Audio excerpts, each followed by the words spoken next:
The Duke and the lady are in a working-class struggle, of sorts.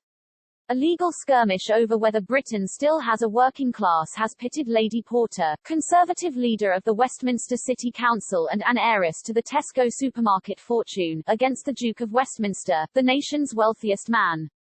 The winner, Lady Porter, who says the working class no longer exists, or the Duke, who says it does, could be decided next month when Britain's High Court hears each side's arguments. But some onlookers say the fight is actually a much larger contest in which the free market principles and enterprise culture of modern-day Thatcherism are squaring off against the old-school noblesse oblige of Britain's patricians.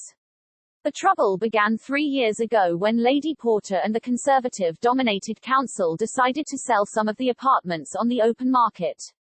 Labour councillors protested that the programme would shrink the pool of rental apartments for people on low incomes.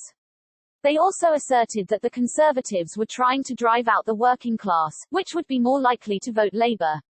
In 1937, the Duke's estate leased the housing complex's 532 apartments to the council for 999 years, and the apartments became council flats, or publicly owned rental units. But the agreement stipulated that the apartments should be used as dwellings for the working classes and no other purpose. A spokesman for the Duke has said that the clause was deliberately inserted in the lease and that he wanted to keep it in. Peter Bradley, a Labour councilman, described the Duke's decision as an example of conservatism with a conscience. "I have a lot of respect for people like the Duke who have privileges but also feel responsibility," Mr. Bradley said.